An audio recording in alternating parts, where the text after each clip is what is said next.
নমস্কাৰ গ্ৰহণ কৰিব শ্ৰদ্ধাৰ দৰ্শক তথা ছাৰ বাইদেউসকল নিশ্চয় আটাইয়ে ভালেই আছে আশা ৰাখিছোঁ। অহা 9/2003 অৰ্থাৎ 9 মাৰ্চৰ দিনাখন যি এটি কাৰ্যসূচী হাতত লোৱা হৈছে সদৌ অসম অপ্ৰাদেশিকৃত শিক্ষক সংস্থাৰ পৰা সেয়া সফল ৰূপায়ণ কৰিবলৈ হ'লে কিন্তু সকলো শিক্ষক কৰ্মচাৰীয়ে তাত 100% উপস্থিত থকাটো বাঞ্ছনীয়। কেন্দ্ৰীয় কমিটিৰ তৰফৰ পৰা এটি জাননী দিয়া হৈছে। সেই জাননীটো আহকচোন কি আছে চাওঁ, জাননীটো পাঠ কৰোঁ। শ্ৰদ্ধাৰ শিক্ষাগুৰুসকল, সংগ্ৰামী অভিনন্দন গ্ৰহণ কৰিব। আপোনালোকক জনাবলৈ পাই সুখী হৈছোঁ যে আমাৰ সদৌ অসম অপ্ৰাদেশিকৃত শিক্ষক কৰ্মচাৰী সন্থাৰ উদ্যোগত অহা 9/3/2024 ইংৰাজী তাৰিখত টিউটৰ শিক্ষক সন্থা, টেট শিক্ষক সন্থা আদি কৰি কেইবাটাও সন্থাৰ সহযোগত আমাৰ প্ৰাদেশিকৰণৰ সমস্যা আগত ৰাখি আন কিছু সমস্যা সাঙুৰি লৈ গুৱাহাটী চচলত এখনি প্ৰতিবাদী কাৰ্যসূচী গ্ৰহণ কৰা হৈছে।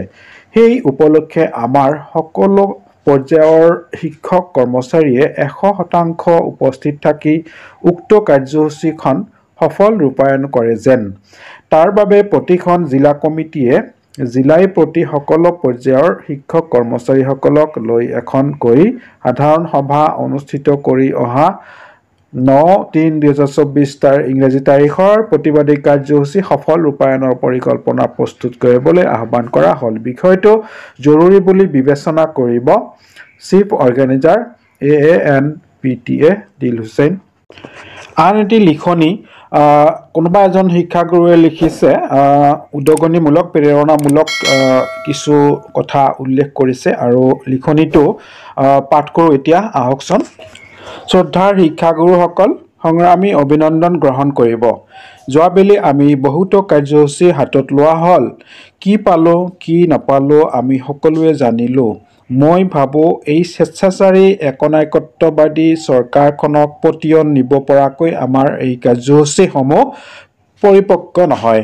গতিকে অনাগত দিনত নেতৃত্বই যি সিদ্ধান্ত বা কাৰ্যসূচী হাতত লৈছে সেয়া নিশ্চয় কিবা নহয় কিবা এটা আশাৰ ৰেঙনি আনিব বুলি ভবা হৈছে। মাথো সকলো প্ৰকাৰ হৃদয়বান শিক্ষক কৰ্মচাৰীৰ আন্তৰিকতাৰে 100%